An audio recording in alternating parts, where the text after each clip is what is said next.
Aujourd'hui, j'ai rendu mon rapport d'évaluation sur l'encadrement des loyers. L'encadrement des loyers, qu'est-ce que c'est? C'est un dispositif sous forme d'expérimentation qui a permis à près de 70 communes d'encadrer le montant des loyers sur leur territoire pour faire face à l'augmentation significative du loyer sur leur commune. Est-ce que ça marche? Oui, ça marche. Nous avons auditionné avec Anaïg Lemer ces communes, mais aussi des économistes, des associations de locataires et de propriétaires. Et le résultat montre que près de 70% des propriétaires se plient à la règle, mais aussi que ça a un effet de contention de l'augmentation des loyers qui est nécessaire à l'heure où il faut reconquérir le pouvoir d'achat pour nos concitoyens. Beaucoup disent que l'encadrement des loyers a un effet négatif sur l'offre locative. C'est faux. L'offre locative est à la baisse, notamment du fait de l'explosion du nombre de meublés de tourisme, du parcours résidentiel qui est grippé, faute d'accession à la propriété, et l'encadrement des loyers n'est pas responsable à lui seul de cette difficulté. Il permet aussi aux gens d'avoir accès à un loyer abordable. Je pense notamment aux étudiants qui viennent des territoires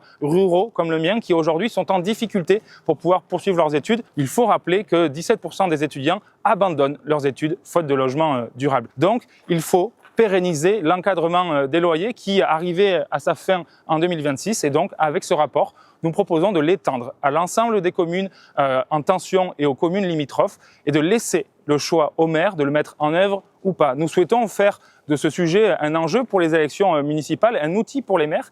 Et je rappelle ici que ce dispositif, il a été mis en place par des élus de gauche, des élus socialistes, mais pas que. Il y a aussi des territoires dirigés par des centristes, par des élus de droite qui disent aujourd'hui « nous le voulons ». C'est utile et nous voulons continuer de le mettre en œuvre. C'est ce que nous proposons avec ce rapport. Nous proposons aussi d'ajuster un certain nombre de modalités pour retrouver la confiance entre propriétaires et locataires, notamment sur la question sensible du complément de loyer et du loyer de référence. Nous formulons une vingtaine de mesures que nous souhaitons mettre sur la table du Parlement dans le même esprit que la loi que nous avons portée sur la régulation des meublés de tourisme. Présentation du rapport aujourd'hui et dans les jours qui viennent, nous déposerons une proposition de loi pour qu'elle soit examinée avant 2026 pour permettre à chacun de se loger dignement et durablement sur les territoires.